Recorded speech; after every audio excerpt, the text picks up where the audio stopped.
Quand tout le monde a quitté l'école, j'ai rampé prudemment jusqu'au garde-manger du concierge. Il fallait que j'y aille vite. Il est finalement sorti, et j'ai immédiatement filé dans le garde-manger et poussé l'armoire sur le côté. Il était lourd et ne voulait pas bouger. Allez, une porte s'est ouverte derrière le meuble.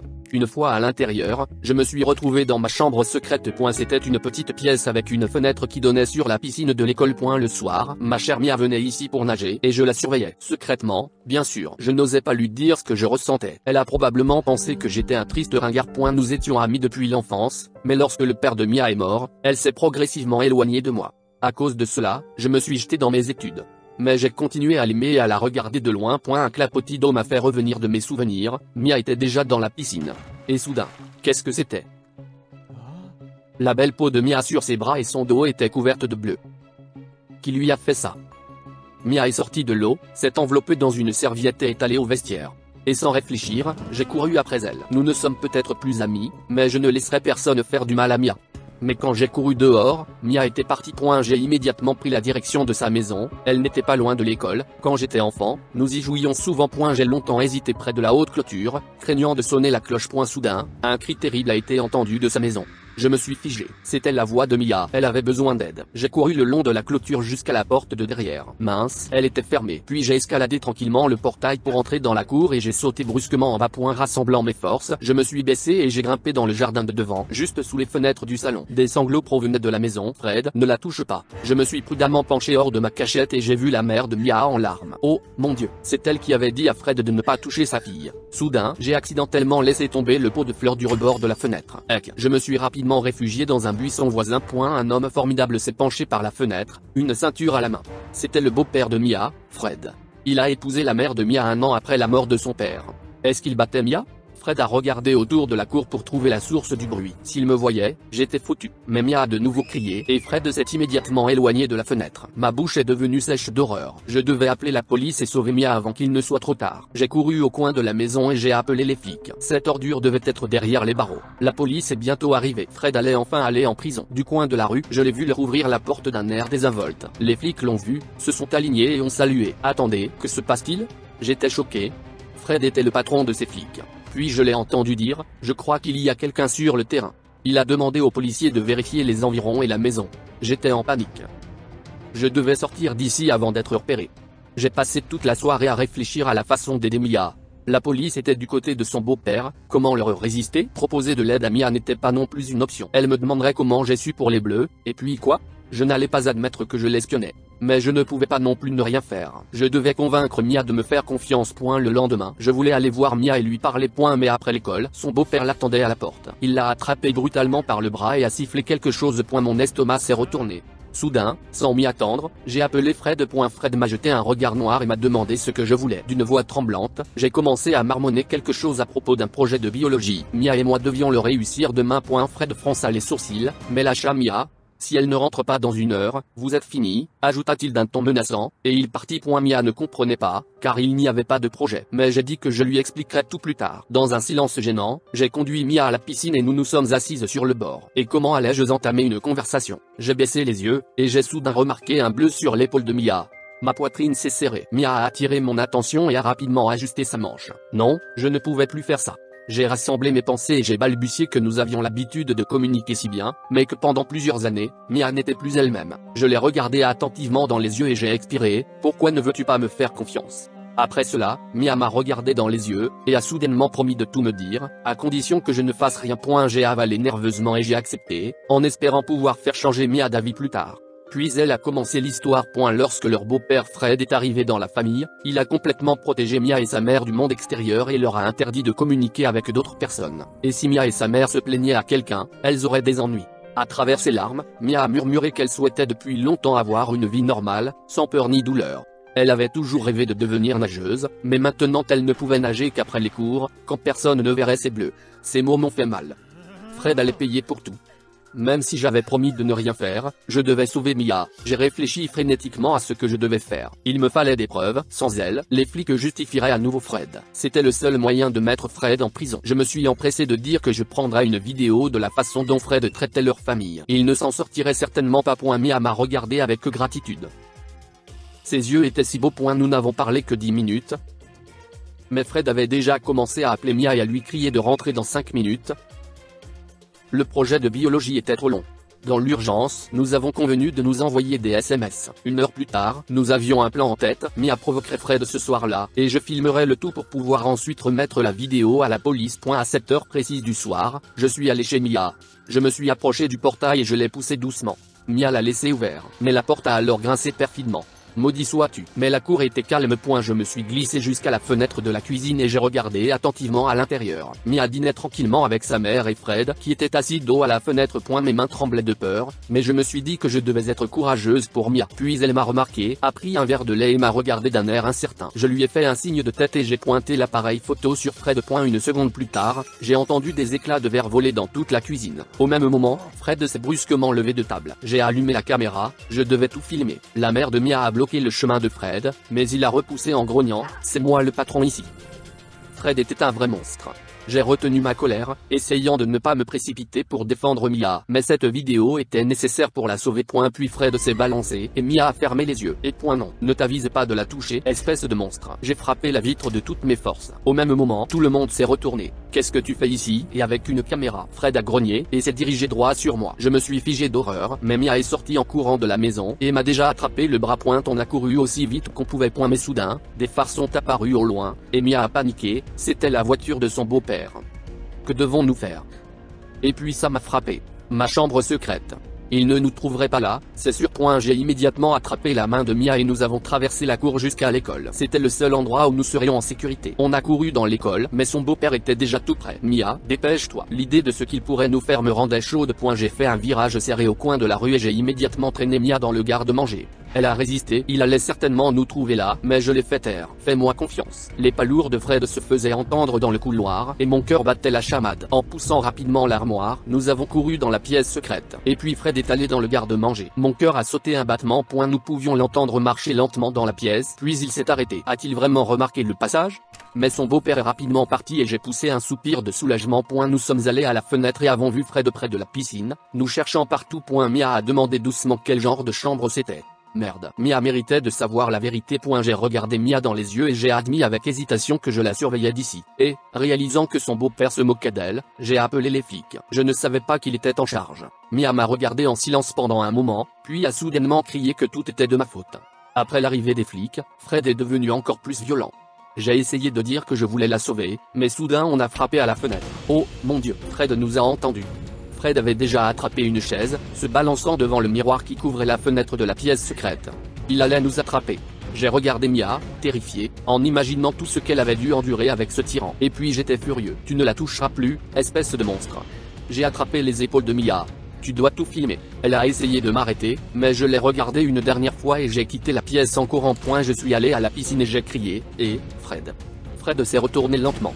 Mon cœur s'est effondré. Puis il a rejeté la chaise, a crié de colère et s'est précipité sur moi. J'ai essayé d'esquiver, mais Fred m'a attrapé et a commencé à m'étouffer. Ma vision a commencé à se brouiller. Était-ce la fin? De toutes mes forces, j'ai poussé Fred, qui a trébuché sur le bord et est tombé dans l'eau. Je me suis immédiatement enfui en criant, Mia, cours. Nous avons couru hors de l'école ensemble. Mia m'a donné le téléphone, la vidéo a été prise. Les larmes aux yeux, elle m'a murmuré, tu es mon héros. Ces mots m'ont fait chaud au cœur, mais je devais donner la vidéo à la police le plus vite possible. Nous avons roulé jusqu'à un poste de police en périphérie où Fred n'avait certainement pas le courant. En chemin, j'ai continué à regarder dans l'obscurité. Même au poste de police, Mia avait peur de parler, mais je lui ai pris la main et lui ai dit que je leur dirais ce qui s'était passé. Les flics ont dit à Mia qu'elle avait un petit ami très courageux. J'étais confus. Avant, je ne pouvais même pas répondre aux hooligans, mais maintenant j'étais un gars courageux qui avait sauvé sa fille adorée. Quelques heures plus tard, Fred a été arrêté. Il a dit qu'il reviendrait chercher Mia et lui montrerait qui était responsable de leur famille. Et Mia s'est soudainement blottie contre moi. Pour la première fois, je n'ai pas eu peur et je l'ai serré dans mes bras en embrassant le sommet de sa tête. Il ne te fera plus jamais de mal parce que je serai toujours là. Vous avez aimé la vidéo? Abonnez-vous et aimez-la. Soutenez la chaîne. Merci. J'ai suivi mon amoureux Ethan dans les vestiaires. Et il était pris là depuis 1 heure. J'ai jeté un regard à l'intérieur avec prudence, mais il n'y avait personne dans le vestiaire. Et puis, j'ai alors vu Ethan sortir d'un casier. Avec un sourire étrange, il s'est dirigé vers la sortie. Je me suis camouflée derrière un pilier, et il ne m'a même pas remarqué. Lorsqu'il n'était plus en vue, je suis allée dans le vestiaire. J'ai bien examiné son casier, et il n'y avait rien de spécial. Mais qu'est-ce qu'Ethan faisait alors? Et puis, j'ai remarqué une empreinte de main au fond. Est-ce que c'était du sang? Je suis rentrée dans le casier pour examiner l'empreinte. En panique, j'ai essayé de l'ouvrir, mais rien ne fonctionnait. J'ai frappé et poussé. J'allais suffoquer ici. Je me suis adossée contre le fond pour reprendre mon souffle et soudain, je me suis sentie tomber. Non! Laissez-moi vous raconter comment tout cela a commencé. Il y a 2 mois, on m'a emmenée à un nouvel orphelinat. Mon premier orphelinat a dû fermer ses portes par urgence à cause des conditions de la bâtisse. J'étais pas trop contrariée, c'était déplorable de toute façon. J'étais une petite fille timide qui n'avait aucun ami. Je me rappelais à peine de mes vrais parents. Ils sont morts dans un accident de voiture quand je n'avais que 4 ans. Je jouais avec ma poupée préférée à la maison quand une femme est venue me chercher.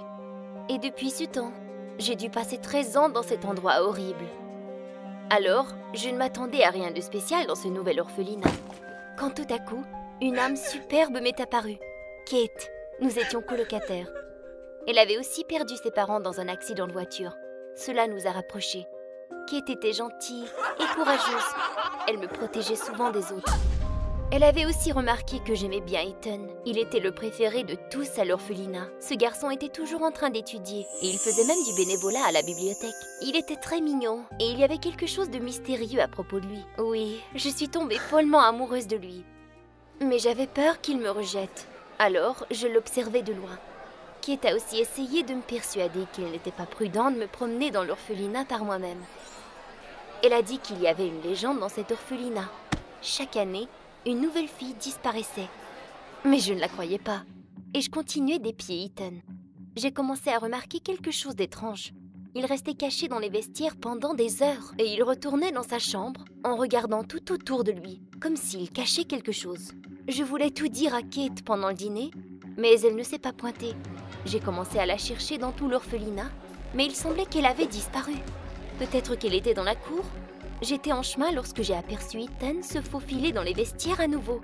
La curiosité s'est emparée de moi et j'ai décidé de le suivre. Alors, vous vous souvenez sûrement comment je suis tombée dans le fond d'un casier. Grâce à ma chère curiosité, je suis tombée sur la cachette secrète d'Ethan.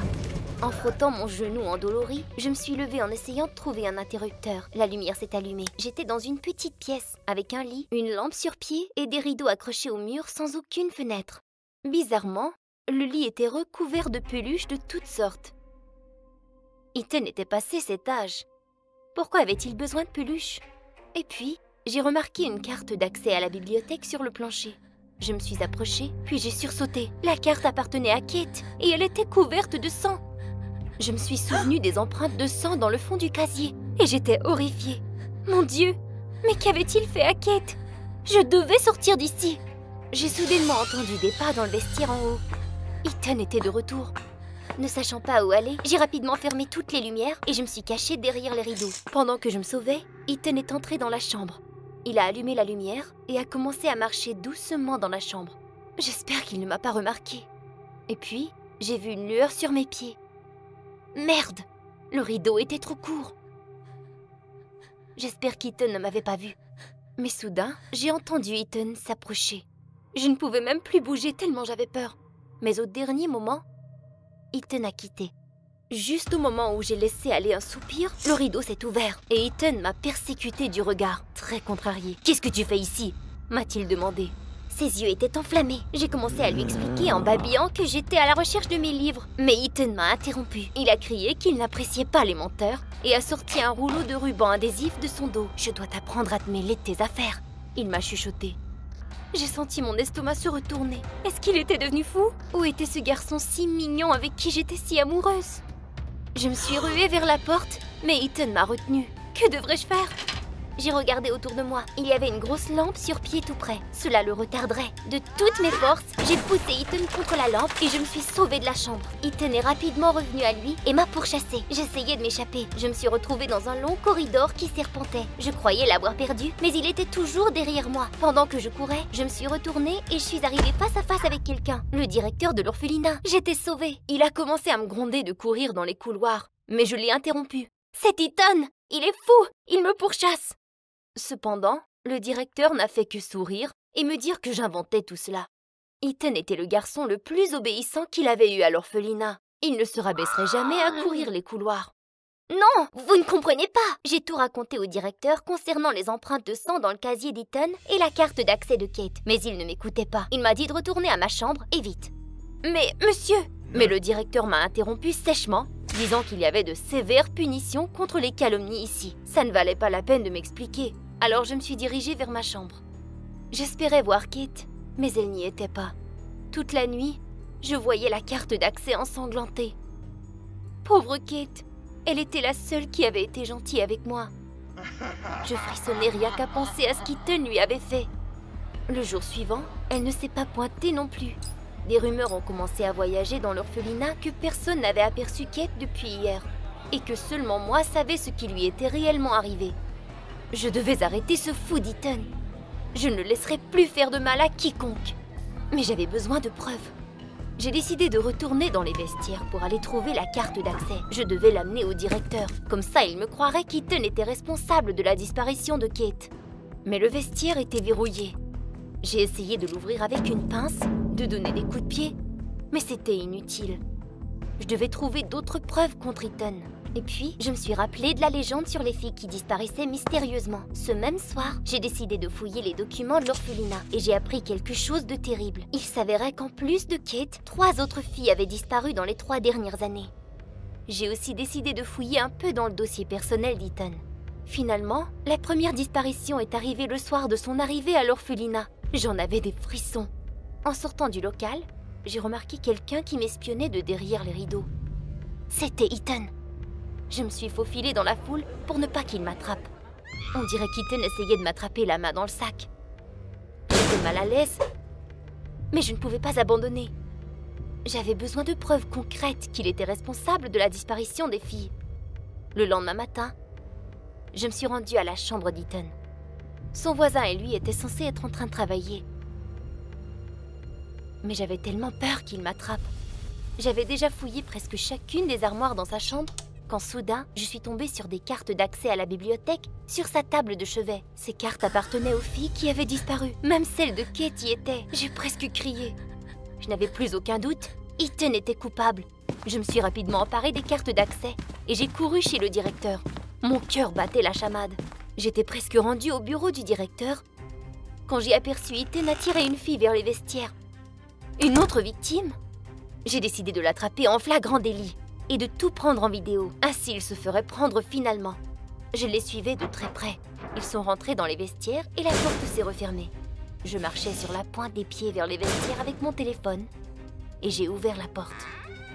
Je me suis adossée contre la porte qui a émis un grincement atroce. Ethan a figé pour entendre. Mais après une seconde, il a continué à parler avec l'étudiante. Je me suis presque fait prendre. Mais soudain, mon téléphone s'est mis à sonner. Je venais de recevoir un texto. Merde! Ethan avait entendu ça. Et il s'est dirigé tout droit vers moi. J'ai couru dehors des vestiaires pour aller voir le directeur. Ethan m'a rattrapé et a empoigné mon bras. Avec difficulté, j'ai réussi à m'échapper. J'ai ouvert la porte et je suis rentrée dans le bureau. Dieu merci, Ethan était resté à l'extérieur. J'ai commencé à parler des filles qui avaient disparu et du casier d'Ethan. Pour prouver mon accusation, j'ai même montré au directeur toutes les cartes d'accès que j'avais trouvées et même la vidéo que je venais de prendre. Il était sur le point de me croire quand Ethan est entré. J'ai sursauté par surprise. Et Ethan m'a souri comme si de rien n'était.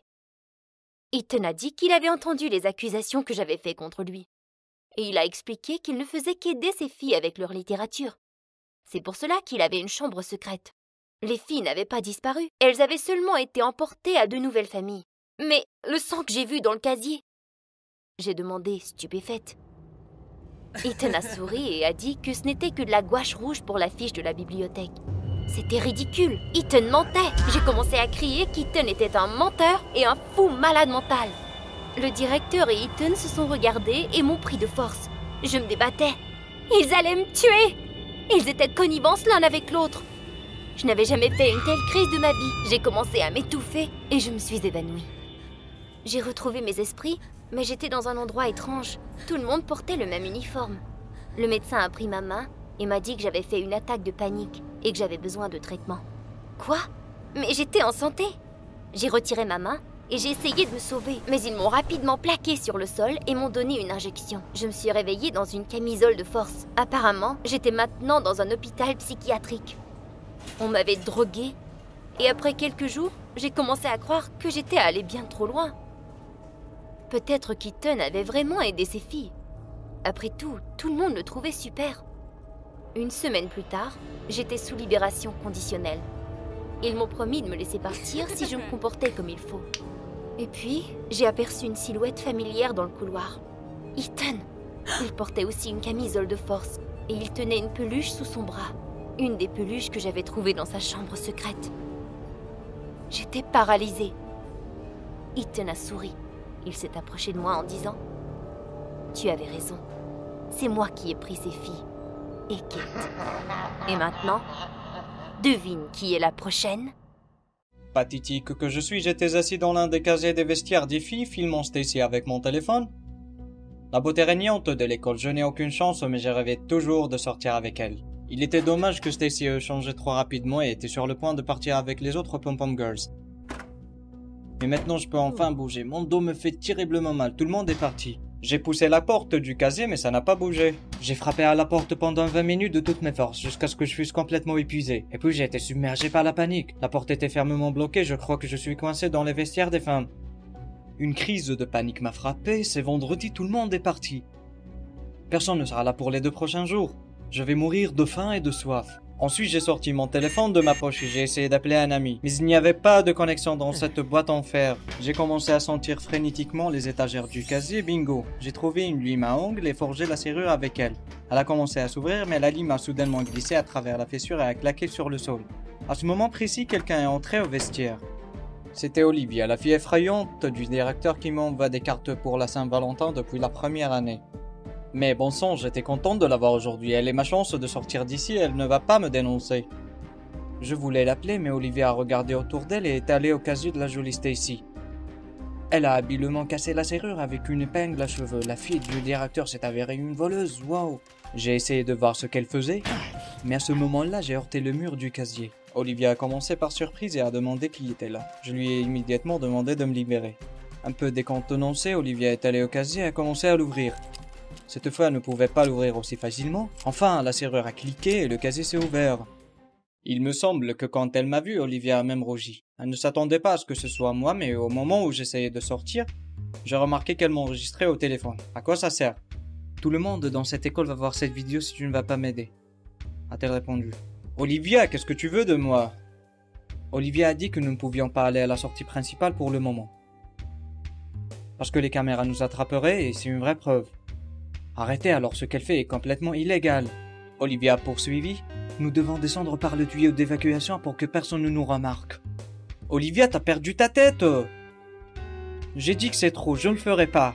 Mais Olivia m'a montré une vidéo de moi assis dans un casier avec un visage stupide et un bras autour d'un soutien-gorge poussiéreux. Elle ne semblait pas du tout plaisanter. J'ai regardé par la fenêtre, j'ai regardé le tuyau, il était vieux et rouillé. Il n'inspirait pas du tout confiance. Tu vas d'abord vite, dit Olivia. Je ne savais pas ce que je faisais, je n'ai pas remarqué comment j'étais à l'extérieur avec mes bras enroulés autour du tuyau. Il y avait 5 étages sous les pieds, un mouvement et c'est parti. Dans quoi est-ce que je me suis engagé? Quand mes pieds ont touché le sol, je ne pouvais pas croire que nous l'avions fait. Quelques secondes plus tard, Olivia est descendue. Alors maintenant, j'ai accompli ton plan. J'ai laissé échapper? Presque, dit Olivia. Il ne reste qu'une petite chose, tu dois aller chez Stacy et lui parler pendant environ 10 minutes. Mais Stacy est la fille dont je rêve. J'ai été abasourdi. Quelle est cette absurdité? Elle ne m'écoutera même pas. Olivia, qu'est-ce que tu fais? Elle s'est tenue ses près, elle m'a regardé comme que j'ai même pensé qu'elle voulait à nouveau me dire qu'elle m'aimait. Mon Dieu, Olivia, c'est pas le bon moment. Mais elle s'est éloignée et m'a juste rappelé de me dépêcher. Si nous sommes en retard, tu sais quelles seront les conséquences, a-t-elle rajouté. Nous avons marché jusqu'à la maison de Stacy en silence. Je ne savais toujours pas quoi dire à la fille à qui je voulais parler tous les jours. Peut-être que je devrais juste faire semblant de sonner à la porte et mentir que personne n'était à la maison.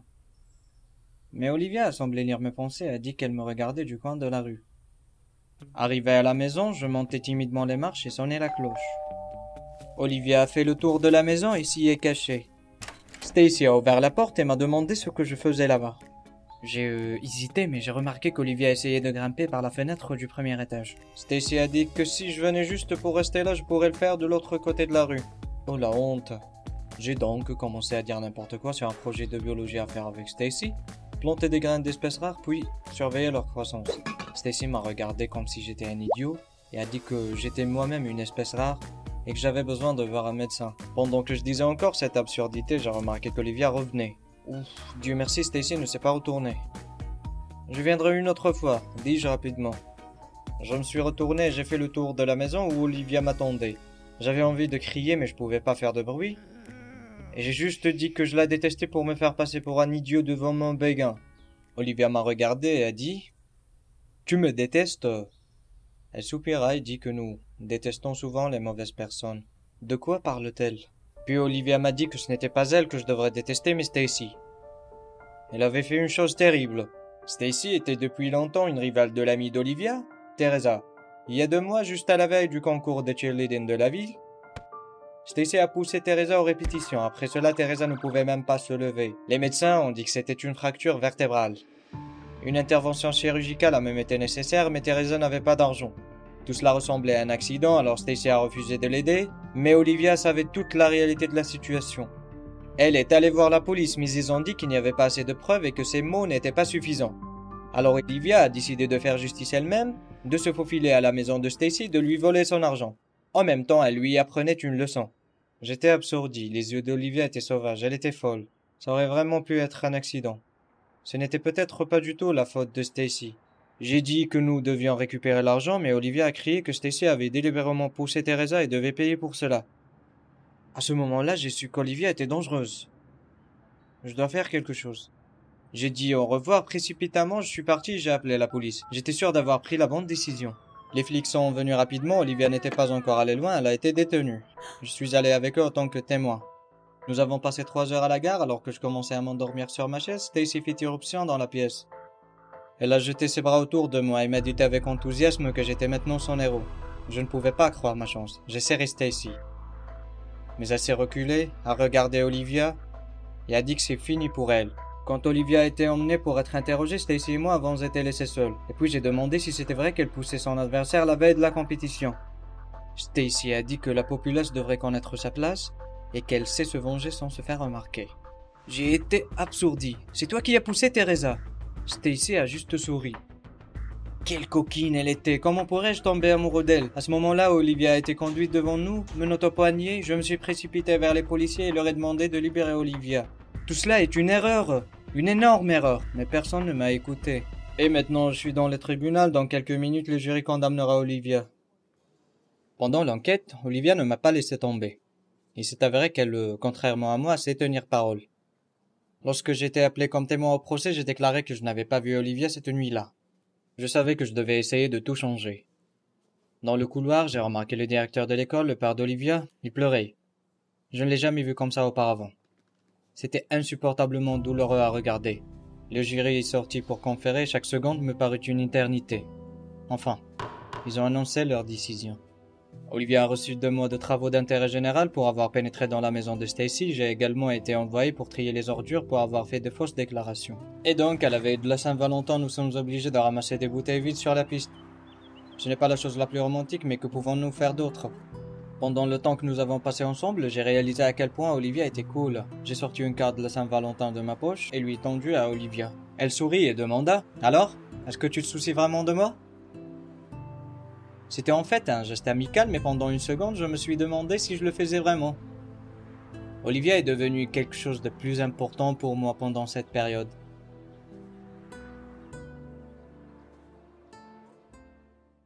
Je suis sortie de l'eau et j'ai regardé autour de moi avec anxiété. J'ai encore entendu le grattage effrayant, suivi d'un couinement pitoyable. Mon Dieu, c'était vrai ou je devenais vraiment folle? Mais à ce moment-là, il y a eu un coup effrayant sur les tuyaux. Mon cœur battait à tout rompre. Je suis sortie prudemment de la piscine et j'ai écouté. Les tuyaux menaient à une sorte de sous-sol. Tremblante de peur, je me suis lentement dirigée vers sa source.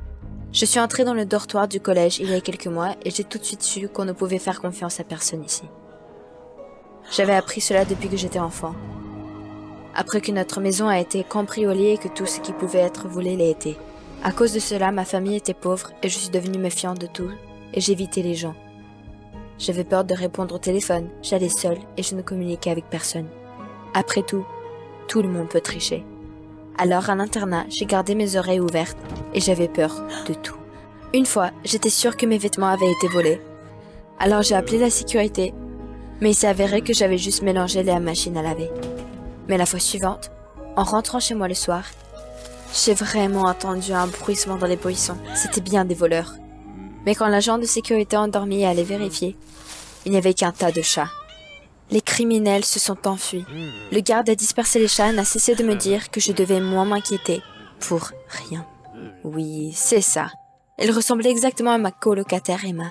Elle était toujours en train de me donner des conseils, de me parler, me demandant de traîner au club, la nuit, quand tous les voleurs n'attendent que de voler quelque chose. Je ne dépensais pas ma bourse. J'économisais pour les mauvais jours. Mais Emma n'a pas compris ça.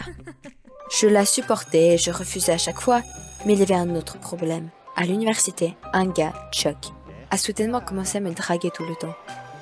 Il m'a invité à sortir, m'a demandé des nouvelles de tout, et m'a même offert des cadeaux. Je les ai jetés tout de suite. Et s'il y avait un dispositif de réparage, je ne vais pas laisser Chuck me voler mes économies. Et puis Chuck m'a presque tué en me donnant des marguerites. Je suis allergique à eux. J'ai failli suffoquer ce jour-là et j'ai tout de suite su que Chuck n'était pas ce qu'il semblait être au premier abord. Il préparait vraiment quelque chose. J'ai confirmé mon intuition lorsque Chuck est venu me voir à l'université et m'a dit qu'il allait m'avoir par tous les moyens nécessaires. Même à ce moment-là, je me sentais mal. Et quand j'ai entendu un bruissement sous la fenêtre la nuit, j'ai su que c'était Chuck. Il m'harcèle, il est fou. Tu ne peux pas le laisser comme ça. Tu dois te protéger.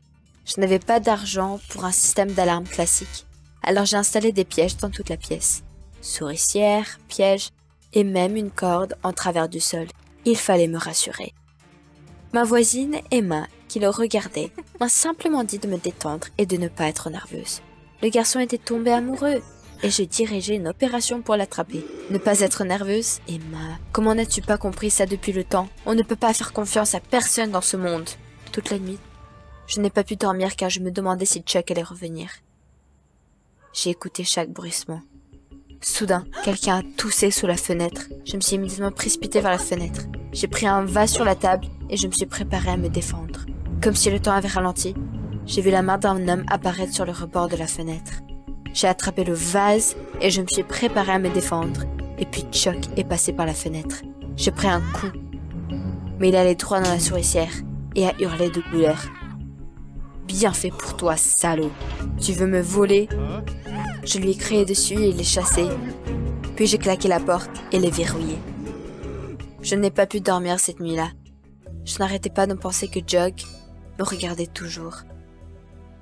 J'ai eu un sentiment de malaise toute la journée et le soir, j'ai décidé d'aller nager dans la piscine. Ça me calme toujours. Que j'ai fait exprès d'y aller plus tard, quand la piscine était vide, pour nager tranquillement toute seule et me détendre. Mais au deuxième tour, j'ai soudain entendu des bruits étranges, grincements et crissements en même temps. On aurait dit que ça venait de derrière un mur. J'ai essayé de l'ignorer, mais cela se reproduisait encore et encore. N'en pouvant plus, j'ai regardé partout dans la piscine, sous les bancs et dans tous les coins, mais rien. Et le son était toujours là. Non, il faut le faire savoir à quelqu'un. Je me suis ressaisie et je suis allée voir le gardien, mais il ne voulait pas m'écouter. Il a dit qu'il n'en avait assez de mes plaintes sans fondement. J'étais juste paranoïaque, c'est tout. Seul un psychiatre pourrait aider. Ces paroles m'ont offensée et je suis immédiatement retournée dans ma chambre. Les bruits dans la piscine me mettaient mal à l'aise. Et l'idée que Chuck puisse me regarder me donne la chair de poule. Flippant. Emma a vu mon état et a commencé à me remonter le moral. Elle m'a incité à regarder un film ensemble ou à organiser une soirée pyjama. Je lui ai jeté un regard suspicieux. Ouais, je vais m'endormir et elle va appeler ce fou de Chuck. Et ils sont dans le coup. Je préfère retourner à la piscine et nager correctement. Peut-être que le garde avait raison et que j'imaginais vraiment des choses. Mais juste au moment où je suis entrée dans la piscine, j'ai entendu à nouveau cet horrible grincement et ce hurlement derrière le mur. Mon Dieu, est-ce que je deviens folle? Mais à ce moment-là, il y a eu un bruit sourd dans les tuyaux. Je suis sortie prudemment de la piscine et j'ai écouté. Il y avait un bruit de grincement provenant des tuyaux. Ma première pensée était de retourner voir le garde, mais il me prenait déjà pour une folle. Et s'il avait appelé l'asile de fous? Je devrais le découvrir par moi-même. J'ai marché lentement le long des tuyaux et j'ai découvert qu'il menait à une sorte de sous-sol. Le bruit de grincement venait de là. Tremblante de peur, je me suis dirigée vers la source du son. La porte de la cave était fermée. J'ai attrapé la poignée et ouvert lentement la porte. Mais je ne pouvais pas voir l'intérieur, il faisait trop sombre. J'ai descendu quelques marches avec précaution. Et j'ai louché, m'habituant à l'obscurité. Il y avait une odeur de brûlé dans la cave. Mais c'était assez calme. Mais alors qui faisait ces bruits? J'étais sur le point de rentrer quand soudain quelque chose a bougé sous mes pieds. Non, sauvez-moi! J'ai sauté sur place avec effroi, j'ai trébuché et j'ai volé en bas. Et après la douleur aiguë à l'arrière de ma tête, il n'y avait que l'obscurité. Je me suis réveillée dans la chambre et j'ai vu le visage de Chuck. Il était penché sur moi. Je l'ai immédiatement frappé au visage et j'ai rampé. Mais derrière Chuck se tenait Emma, ma colocataire, avec quelque chose qui scintillait dans ses mains derrière son dos. Mon Dieu, c'est un couteau. Je savais qu'ils étaient dans le coup, c'est la fin pour moi. Les larmes ont coulé sur mes joues. Non, s'il vous plaît, ne me tuez pas, je ne dirai rien à personne. Mais Emma a retiré sa main de derrière son dos, mis de côté sa fourchette à gâteau et m'a regardé avec inquiétude. Mais on va rien faire du tout, s'est-elle exclamée. On vient de te sauver. Sauver? Quoi? Chuck s'est frotté la joue et m'a dit qu'il voulait s'excuser pour l'incident de la fenêtre. Alors il est venu au dortoir, et puis m'a vu marcher vers le sous-sol. Il s'avère que je suis tombée dans l'escalier effrayée par un chaton.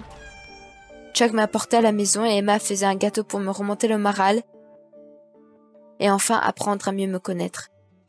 Je ne pouvais pas le croire. Avoir peur d'un chaton et se méfier de tous ceux qui vous entourent. J'ai ri aux éclats. Chuck a souri et m'a tendu le chaton. Celui dont j'avais peur. Apparemment, lorsque les gardes dispersaient les chats, le bébé a repoussé les autres et est resté caché dans la cave. Il n'était pas du tout effrayant, au contraire. Il était doux et affectueux. Chuck, Emma et moi nous sommes assis pour manger du gâteau. Et à un moment, Chuck m'a demandé discrètement si je voulais sortir avec lui. Par habitude, je voulais dire non, mais je me suis soudainement rappelée.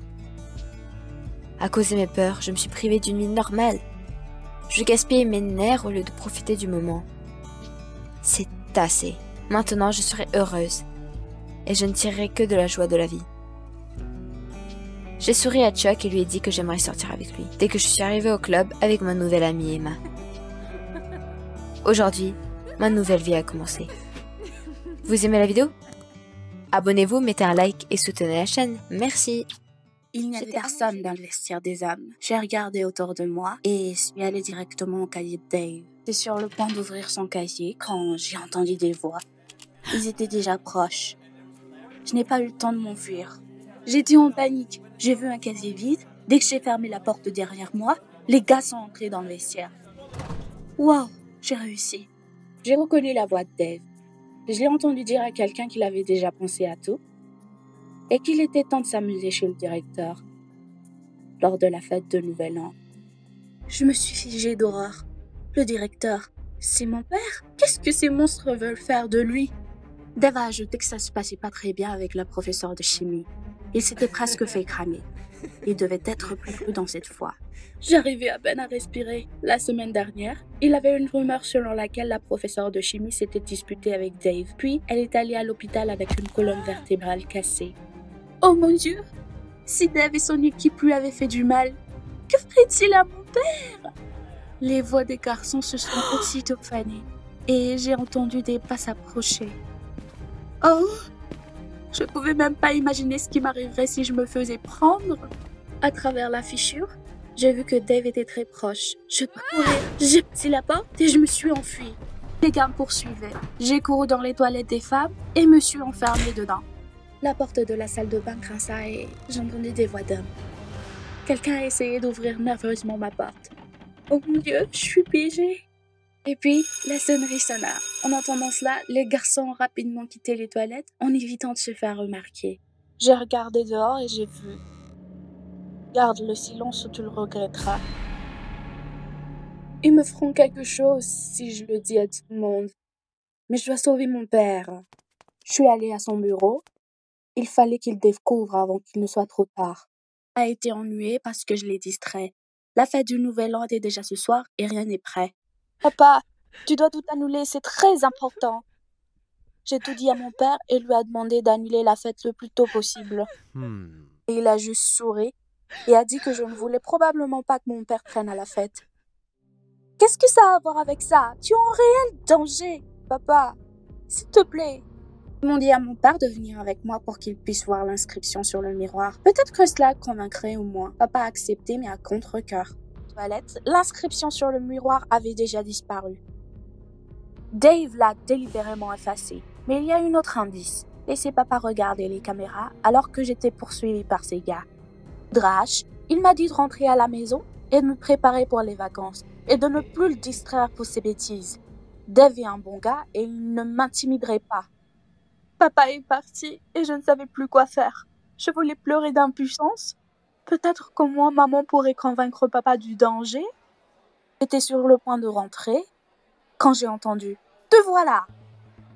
Je me suis retournée. J'ai vu Dave et son équipe. Il m'a semblé que l'un d'eux tenait quelque chose de suspect dans ses mains. Oh mon Dieu! Ils m'ont vu parler à papa. Je suis fichue!